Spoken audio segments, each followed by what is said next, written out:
ये बाजी सोने नहीं देगा उन लोगों को। रात में मेरी बात का आप याद रखना। और नीलावाज तैयार किया है, कहां जरा लाना वो नीलावाज, जरा मैं इनको दिखा दूं। यही सीतापुर वाला कोई बोला था ना कुछ सीतापुर वाला कोई कार्यकर्ता की तरफ आंख उठी।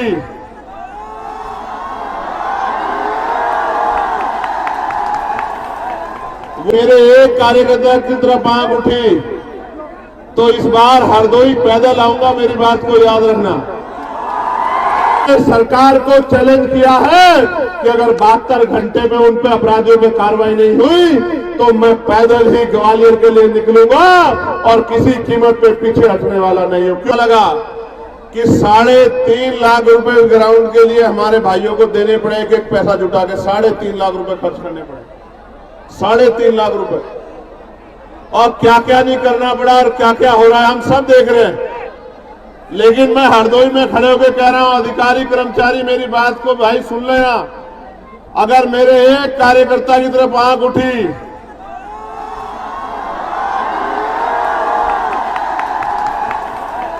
वो सुना था आपने पार्लियामेंट में, मैं सुनाता हूं आपको।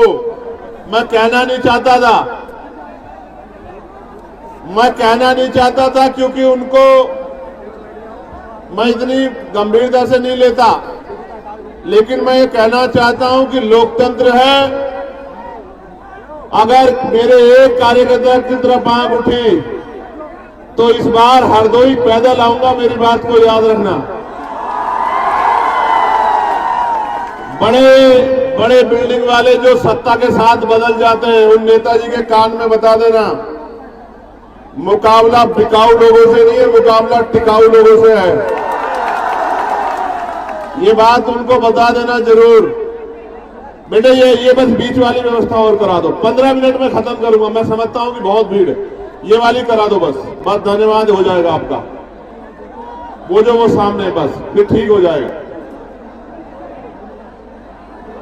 चलिए गौर कीजिए प्यारे साथियों, आज हम लोग हरदोई में एक महत्वपूर्ण अवसर पर और आजाद समाज पार्टी भीम आर्मी के संघर्ष को मजबूत करने के लिए इकट्ठा हुए।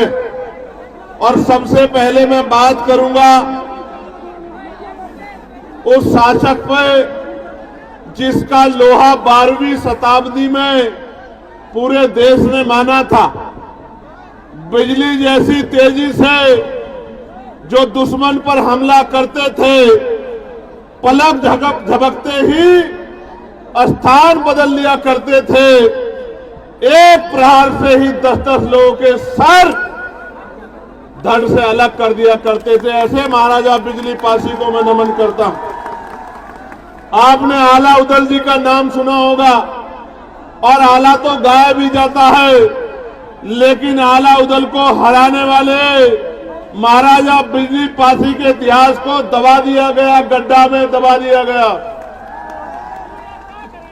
अवध क्षेत्र में सामंतवादी ताकतों को समाप्त कर सामाजिक न्याय के संकल्प को मजबूत करने वाले, भाईचारा को बढ़ाने वाले 103 दिनों तक लगातार गांजर युद्ध में की भूमि में डटे रहे और विजय प्राप्त की, और राजा जयचंद की 5 गुना सेना को अपने पराक्रम से धूल चटा देने वाले महाराजा बिजली पासी जी को आज हम लोग नमन करते हैं उनकी जयंती के अवसर पर। सम्मानित साथियों, मैं यहां से शुरू करूंगा कि अभी देश के प्राइम मिनिस्टर लखनऊ रैली में आए थे, जहां प्रेरणा स्थल पर उन्होंने लंबा भाषण दिया।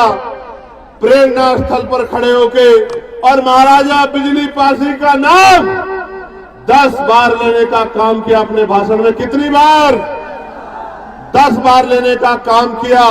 लेकिन आपको शायद ये नहीं पता है कि जो प्रेरणा स्थल बनाया उसमें महाराजा बिजली पासी की अगर एक शानदार मूर्ति भी लगा देते तो हमारे दिल में भी ठंडक पड़ जाती। अगर लखनऊ के बसाने वाले महाराजा लाखन पासी की मूर्ति लगा देते तो हमारे कलेजे में भी ठंडक पड़ जाती। अगर मां उदा देव पासी की मूर्ति लगा देते, मदारी पासी की मूर्ति लगा देते, किसानों के मसीहा कहे जाने वाले, किसानों की आवाज बनने वाले उन हमारे महापुरुषों की मूर्तियां लगा देते तो शायद हमें ठंडक पड़ जाती। लेकिन हमारा पेट तो सिर्फ बातों में भरा जा रहा है और ये आज से नहीं हो रहा है मेरे लोगों, ये आजादी से पहले भी और आजादी के आज बाद भी लंबे समय से बातों से पेट भरा जा रहा है। प्यारे साथियों, आप जाकर देखो गांव देहात में आज भी अगर मकान पक्का बन गया है तो प्लास्टर मेरे लोग नहीं करा पाए। ये वो लोग हैं जो राजा महाराजाओं की, जो शासकों की संतानें हैं और आज इस आजाद भारत में गुलामी का जीवन जीने के लिए मजबूर हो रखी है क्योंकि राजकाज में इनकी हिस्सेदारी नहीं। प्यारे साथियों, जब 12वीं शताब्दी में आपका झंडा डंडा इतना बुलंद था तो आज आप इस देश में राजकाज जाने के बाद जुल्म जाति के शिकार इस देश में हो रहे हो। हम लोग उत्तर प्रदेश में है और उत्तर प्रदेश में किस तरह का अन्याय कमजोर वर्गों के लोगों को सहना पड़ रहा है आपसे छिपा हुआ नहीं। आज यहाँ बहुजन समाज का ये जो बड़ा सा जनसमूह इकट्ठा हुआ है, ये दलित, पिछड़े, मुसलमान, आदिवासी, जैन, बौद्ध, ईसाई, अल्पसंख्यक समाज के लोग, ईसाई समाज के लोग बड़े पैमाने पे इकट्ठा हुए। सबके मन में चाहत है कि गुलामी के दिन खत्म होने चाहिए। मैं एक बात आपको बताना चाहता हूं, इस देश में कौन हमारा अपना है, कौन पराया है, किसने हमें क्या दिया है और किसकी वजह से हमें गुलामियों की बेड़ियां सहनी पड़ी है, जब तक मेरा नौजवान नहीं जानेगा तब तक बात आगे नहीं बढ़ेगी। आप याद करो, और मैं जो बात कह रहा हूं आप इसको चेक कर लेना। मैंने पार्लियामेंट में ये बात कही थी कि हमें जो भी अधिकार मिले हैं वो मांगने से नहीं मिले मेरे लोगों, उन अधिकारों को हमारे महापुरुषों ने अपने 4-4 बच्चों का बलिदान देके छीनने का काम किया, लड़ के लेने का काम किया। मैं इसका एक उदाहरण बताता हूं, बाकी उदाहरण आपको किताबों में पढ़ने हैं। मैं आपको याद दिला देना चाहता हूं कि जब भारत गुलाम था तो गुलाम भारत में 1919 से पहले 3% लोग वोट करते थे। कितने परसेंट लोग? जोर से बताओ, जोर से बताओ। 3% लोग। फिर माउंटेनो चेन फोर्स समिति बनी, उसने कुछ सुधार करने की बात कही, सुधार भी हुए और 3% से बढ़ के 15% लोगों को वोट देने का अधिकार मिल गया। गौर से सुनना, पहले 3% लोग वोट करते थे, फिर 15% हो गए।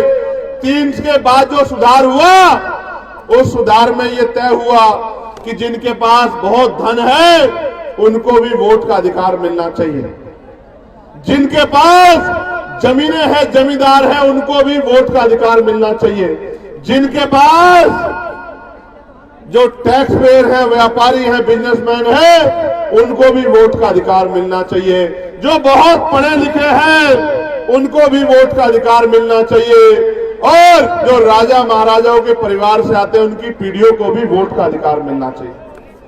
3% से बढ़ के 15% हो गए। 15% लोगों में आपको जानना चाहिए एक भी दलित, पिछड़ा, आदिवासी और कमजोर वर्ग, गरीब समाज का व्यक्ति नहीं था। मैं बताना चाहता हूं, मीडिया के लोग मुझे सुन रहे हैं, हालांकि दिखाना तो आपको वही है जो आप दिखाना चाहते हैं। मैं कोई ऐसी बात कह दूंगा तो आप कहेंगे चंद्रशेखर ने ऐसी बात कह दी, मगर मैं आज कहूंगा तो जरूर आप सुन लेना और सुना देना। मैं आपको बताना चाहता हूं, मैं इतिहास की बात कर रहा हूं, मैं इतिहास का स्टूडेंट हूं, मैं वकील हूं।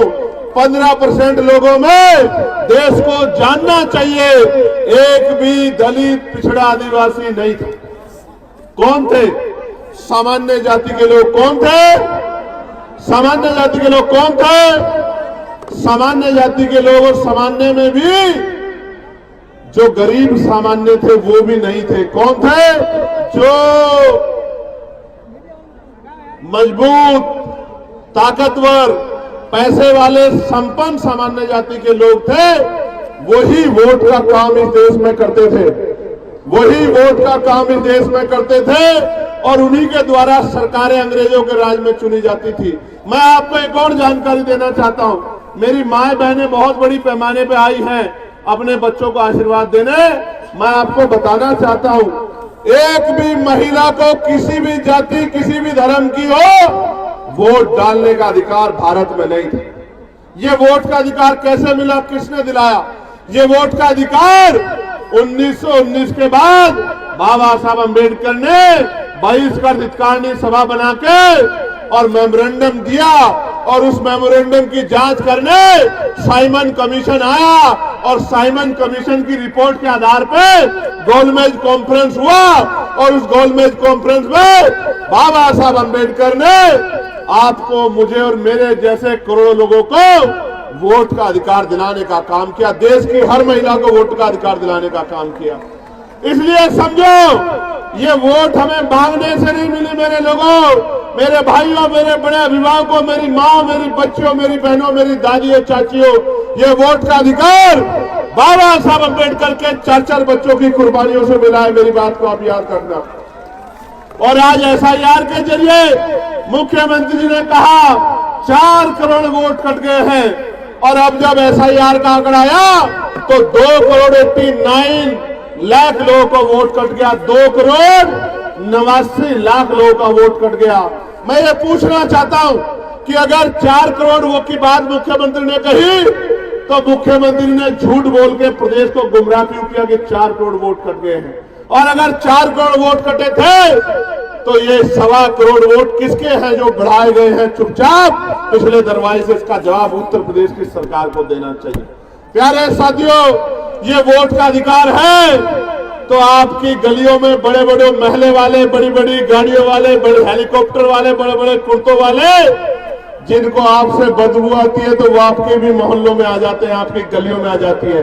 जहां गाड़ियां नहीं जाती, जहां मोटरसाइकिल नहीं जाती, जहां कीचड़ है, जहां सड़क भी नहीं, जहां रेत है, गारा है, वहां जहां हमारे लोग पैर को ऊपर, पजामा ऊपर करके निकलते हैं, वहां भी लोग आते हैं चुनाव के समय, क्योंकि बाबा साहब अंबेडकर ने आपको वोट का अधिकार दिलाया। इसलिए वोट का अधिकार आपसे चला गया, कोई गरीबों की बस्ती में नहीं आएगा। मेरी बात को आप याद रखना।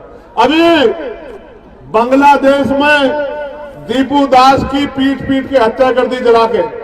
मीडिया के लोगों ने बड़ा हल्ला मचाया, मुझसे भी कई मीडिया के लोगों ने कहा, मैंने उस पर अपनी बात भी रखी। मेरा कलेजा छलनी होता है जब दीपू दास को वहां मारकर जलाया जाता, मेरा कलेजा छलनी होता है।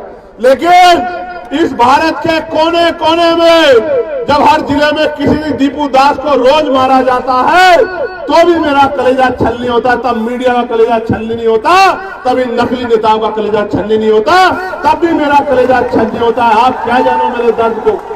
ये मीडिया के लोग, ये सरकार के लोग क्या जानेंगे मेरे दर्द को? जब राजस्थान में मटकी छूने पे इंद्र मेघवाल को मारा जाता है, जब मूछें रखने पे जितेंद्र मेघवाल को मारा जाता है, जब ओम प्रकाश रैगर फांसी लगा लेता है, जब पूरे प्रदेश में, उत्तर प्रदेश में मेरी बच्चियों को नोचा जाता है, उनके कपड़े फाड़े जाते हैं, तो मेरा कलेजा छलनी होता है। तुम्हें क्या पता मेरे दर्द का? जिस दिन चंद्रशेखर आजाद इन गरीबों की ताकत से आगे बढ़ गया, किसी गुंडे की हिम्मत नहीं होगी मेरी बच्ची की तरफ आंख उठा के देख ले। याद रखना मेरी बात को। अभी तो मौसम बदल रहा है, अभी मौसम बदल रहा है, तो ये मुझसे कहते हैं आप बोलते नहीं हो, बोलते नहीं हो। मैं तो रोज बोलता हूं। मैं जानता हूं अगर कहीं किसी में अन्याय होगा तो भीम आर्मी के लोग बोलेंगे, आजाद समाज पार्टी के लोग बोलेंगे। लेकिन मैं आपसे जानना चाहता हूं, जब आप भूखे सोते हो तो क्या किसी महल वाले को दुख होता है क्या? जब आप प्यासे सोते हो, प्यासे रहते हो, किसी बड़ी गाड़ी वाले को दर्द होता है क्या मेरे लोगों? जब आपकी जेब में पैसे नहीं होते और आपको सामान खरीदना होता है, बाजार में निकलते हो, पेट पे हाथ फेर के वापस आ जाते हो, अपने सपनों को तोड़ देते हो। क्या किसी पैसे वालों को, किसी नेता को दर्द होता है क्या? दर्द होता है तो आपके भाई भीम आर्मी के एक सिपाही को दर्द होता, आजाद समाज पार्टी के एक सिपाही को दर्द होता। कब तक इस आजाद भारत में ये मेरा शासक समाज कब तक गुलामी का जीवन जिएगा? ये फैसला हमें आज नहीं तो कल करना होगा। आप उठा के देखो, जो मेरा कलेजा पूछना चाहते थे, जो पूछना चाहते थे चंद्रशेखर क्यों कम बोलते हैं ऐसे मामलों पे, मैं उनको पूछना चाहता हूं। एनसीआरबी का डाटा कहता है कि लाखों महिलाओं के साथ रेप हत्याएं होती है। आप जाति का डिडोरा लेके घूमते हो। मैं गारंटी देके कहता हूं 90% बच्चियां एससी, एसटी, ओबीसी और माइनॉरिटी समाज की हैं। आप उठा के देख लो। तो तब इस मीडिया का कलेजा छलनी क्यों नहीं होता? तब इन सरकारों का कलेजा छलनी क्यों नहीं होता? जब कुर्सी में बैठ के और अपराधियों को बचाने का काम करते हो, तब आपका कलेजा छलनी क्यों नहीं होता? प्यारे साथियों, हरदोई लंबे समय से राजनीतिक कमजोरी बहुजन समाज के लिए बनी हुई है, लेकिन मैं आज की शक्ति को देख के कह सकता हूं, मैं सोचता था, मैं माफी चाह रहा हूं, मैं झूठ नहीं बोल पाता। मैं सोचता था पश्चिम में आंदोलन मजबूत है। मैं ऐलान करके कह सकता हूं कि इस मिट्टी पे आंदोलन सबसे ज्यादा मजबूत है। मैं दिल से धन्यवाद करता हूं। प्यारे साथियों, आप ये बताओ, जब तक आपकी जेब में पैसा नहीं आएगा, गौर से सुनना मेरी बात को, जब तक मेरे भाइयों, जहां तक आवाज जा रही है, जहां जिस हालात में उसी में सुन लो, क्योंकि अगर एक दूसरे को बिठाने के चक्कर में पड़ोगे तो चीजें खराब हो जाएगी। आपको अगर सुई भी लगेगी तो मेरा कलेजा छलनी होगा। आप मेरी पीड़ा को समझो। मैं आपको पूछना चाहता हूं, जब तक इस नौजवान की जेब में पैसा नहीं आएगा, जब तक पढ़े लिखे नौजवान को नौकरी रोजगार नहीं मिलेगा, आप बताओ हमारे हालात कैसे बदलेंगे? बताओ, क्या बदल सकती है? देखो, मेरी बात पे गौर करो। आजाद भारत है ना, सबको बराबर के अधिकार कहता है ना संविधान, अवसर की समता है ना। मेरी माँ यहां बैठी है, मेरी माँ हाथ उठा के बता दें, अगर जिन माओं ने हवाई जहाज का सफर किया हो, जरा एक बार हाथ उठा के मुझे दिखा दे। क्यों, क्या मेरी माँ को हवाई जहाज का सफर करने के लिए अवसर नहीं मिलना चाहिए क्या? क्यों नहीं मिल रहा? आपको पता है, ये हवाई जहाज, ये हेलीकॉप्टर, ये अमीरों के जेब का सामान है, गरीबों के जेब का नहीं। समय बदलेगा, समय बदलेगा। मेरी बात को याद रखना। जो आज तक ट्रेन के डब्बे में नहीं चढ़ी एसी वाले में, उस अपनी माँ को, बहन को हेलीकॉप्टर, हवाई जहाज में बिठाने का, उसको सम्मान दिलाने का काम उनके बच्चे करेंगे। मेरी बात को आप याद रखें। लेकिन मैं पहली बार नौजवानों से कर रहा था। मैं नौजवानों से पूछना चाहता हूं, जब धीरे धीरे आरक्षण खत्म हो जाएगा, सरकारी नौकरियां खत्म हो जाएगी, तो आरक्षण स्वतः खत्म हो जाएगा, तो इस देश में जहां इतनी गैर बराबरी जाति धर्म के नाम पे, तो आप गरीबों को कुर्सी पे कौन बैठने देगा? इसलिए मैं पार्लियामेंट में बिल लेके आया कि निजी क्षेत्रों में आरक्षण व्यवस्था लागू होनी चाहिए। आप बताओ, होनी चाहिए नहीं होनी चाहिए? जोर से बताओ, होनी चाहिए नहीं होनी चाहिए? तो अगर आप मानते होनी चाहिए, तो अब आप जनवरी के बाद तैयार हो जाना। हम लोग निजी क्षेत्रों में एससी, एसटी, ओबीसी के लोगों को आरक्षण मिले, इसके लिए हम लोग पूरे प्रदेश में यात्रा करने का काम करेंगे। तैयार होने तैयार हो? बताओ। और सुनो, जितना बैकलॉग बाकी है उसको हम लोग भरवाने का काम करेंगे। मेरी बात को आप याद रखना। जब राजकाज बनेगा, बड़े बड़े हाईवे बनते हैं, बड़े बड़े मॉल बनते हैं, जमीन अधिग्रहण की जाती है, मैं आपको विश्वास दिला के कहना चाहता हूं, जैसे आज की सरकार ने बिहार में 1 रुपया लीज पे 100 साल के लिए 1 एकड़ जमीन और हजारों एकड़ जमीन अडानी साहब को देने का काम किया है, तो मेरे अडानी तो आप ही हो। मैं आपको विश्वास दिलाता हूं, राजकाज बनेगा, जिस गरीब पे जमीन नहीं है उसको हम लोग एक्वायर करके जमीन दिलाने का काम करेंगे। मेरी बात को आप याद रखें। यानी कि हर परिवार को रोजगार से जोड़ने का काम करेंगे। मैं तो पार्लियामेंट में आशा बहनों की वेतन वृद्धि, आंगनबाड़ी बहनों की वेतन वृद्धि, भोजन माताओं की वेतन वृद्धि, शिक्षा मित्रों की वेतन वृद्धि, अनुदेशकों की वेतन वृद्धि, पीआरडी के जवानों की वेतन वृद्धि, होमगार्ड भाइयों की वेतन वृद्धि, पंचायत सहायकों की वेतन वृद्धि, चौकीदार भाइयों की वेतन वृद्धि, सबके लिए मैं पार्लियामेंट में आवाज उठाने का काम करता हूं। और पुलिस के जो भाई हैं, इनको 8 घंटे की ड्यूटी मिले, सप्ताह में 1 दिन छुट्टी मिले, बॉर्डर स्कीम खत्म हो, वेतन विसंगतियां दूर हो, बीएड के भाइयों को जो बीएड करे भाई हैं उनको अध्यापक की नौकरी मिले, बीटीसी के भाइयों बहनों को नौकरी मिले, इसके लिए मैं पार्लियामेंट में लगातार आवाज उठाता हूं।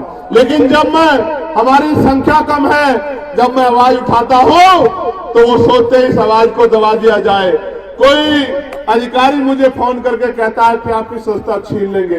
मैं उनसे यही कहता हूं हाथ जोड़ के कि वोट का अधिकार बाबा साहब ने दिया था और वोट देके इन लोगों ने पार्लियामेंट में भेजा है। वोट देके कामयाब बनाना या कमजोर करना वो इनके हाथ में है। इनको फैसला करना है कि ये क्या चाहते हैं। आप ये बताओ, आजाद समाज पार्टी को मजबूत होना चाहिए नहीं होना चाहिए? बताओ। आजाद समाज पार्टी की ताकत बननी चाहिए नहीं बननी चाहिए? देखो आज किस तरह के दिन आ गए हैं कि मध्य प्रदेश में संविधान निर्माता बाबा साहब अम्बेडकर का पुतला जलाया जा रहा है। क्या ये तकलीफ दे है या नहीं, ये बताओ। क्या हमारे सीने में आग लगनी चाहिए नहीं लगनी चाहिए? मैंने सरकार को चैलेंज किया है कि अगर 72 घंटे में उन पे अपराधियों पे कार्रवाई नहीं हुई तो मैं पैदल ही ग्वालियर के लिए निकलूंगा और किसी कीमत पे पीछे हटने वाला नहीं हूं, क्योंकि हम अपने महापुरुषों का अपमान किसी भी कीमत पर नहीं सहेंगे। प्यारे साथियों, लड़ाई गंभीर है, समय कम है, काम ज्यादा है, नौजवानों की तरफ देश देख रहा है। एक वो लड़ाई थी जो आजादी का संघर्ष था, जो शहीद आजम सरदार भगत सिंह जी ने, पंडित चंद्रशेखर आजाद जी ने, सुखदेव जी ने, तमाम हमारे क्रांतिकारियों ने लड़ने का काम किया। और एक और तीसरी आजादी का संघर्ष, अधिकारों का संघर्ष अब भीम आर्मी आजाद समाज पार्टी के नेतृत्व में शुरू होने वाला है। मैं चाहता हूं कि ये आंदोलन कामयाब हो और 75 साल की ये जो बेबसी लाचारी संविधान के बावजूद भी है ये खत्म हो, लेकिन ये तब तक खत्म नहीं होगी जब तक आप लोग मन पक्का नहीं करोगे। बताओ, मेहनत करोगे नहीं करोगे? घर घर निकल के बूथ कमेटी बनाओगे नहीं बनाओगे? मेरी बात को घर घर तक पहुंचाओगे नहीं पहुंचाओगे? अपने संगठन को मजबूत करोगे नहीं करोगे? अपने झंडे डंडे को घर तक पहुंचाओगे नहीं पहुंचाओगे? भाईचारा बनाए बगैर हम लोग कामयाब नहीं हो सकते, इस बात को आप समझो। अगर भाईचारा नहीं बनेगा बहुजन समाज में तो लड़ाई आगे नहीं बढ़ेगी। भाईचारा बनाओगे नहीं बनाओगे? बताओ। मेरी बात पे गौर करो मेरे नौजवान साथियों। हमारी माए हमारा पेट पालने के लिए तमाम तरह के प्रयास करती है। कोई फैक्ट्री में काम करती है, कोई घर की सफाई करती है, कोई खेत में काम करती है। मेरे दिल में ये तकलीफ होती है कि जिन माओ को जो है इज्जत सम्मान की जिंदगी मिलनी चाहिए थी, उनको हम दिला नहीं पा रहे। मैं आपको विश्वास दिलाता हूं, आपके क्षेत्रों में उद्योग धंधे लगा के राजकाज बनने के बाद माओ को घर तक रोजगार दिलाने का काम किया जाएगा। इस बात का मैं आपको विश्वास दिलाता हूं। नौजवान भाइयों को रोजगार दिलाने का काम किया जाएगा। पुरानी पेंशन को बहाल कराने का काम किया जाएगा।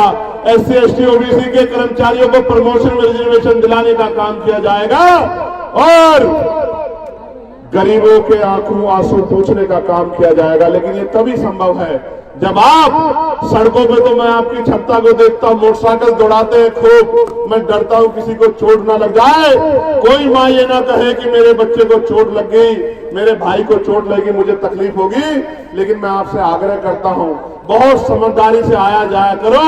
हमारे महापुरुषों ने अपने बच्चों का बलिदान हम लोगों को इज्जत की जिंदगी दिलाने के लिए किया है। अगर आप लोग डटोगे नहीं तो बात आगे नहीं बढ़ेगी। ये जो नीला पटका पहन के ये जो नीली फौज बैठी है, जरा लाना वो बात जरा उठा के। यही सीतापुर वाला कोई बोला था ना, कुछ सीतापुर वाला कोई बोला था ना, छोड़ो छोड़ो कौन था, इस बात में मत जाओ। उनको, उन सबके लिए मैंने नीला बाग तैयार किया है। कहां जरा लाना वो नीला बाग, जरा मैं इनको दिखा दूं। मैं उनको ये बताना चाहता हूं कि ये बाबा साहब के चीते हैं, बाबा साहब के। ये महाराजा बिजली पासी के बच्चे हैं, ये महाराजा लाखन पासी की औलाद है। ये देख रहे हो नहीं देख रहे हो?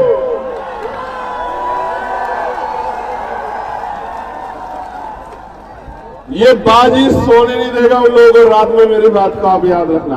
और बाज के साथ साथ मजबूत नेता भी तैयार किए हैं। भीम आर्मी ने किए नहीं किए बताओ? मेरी तो बहुत बड़ी इच्छा है, मैं इसको अपने नेता को इस बार नेतृत्व करते देखना चाहता हूं।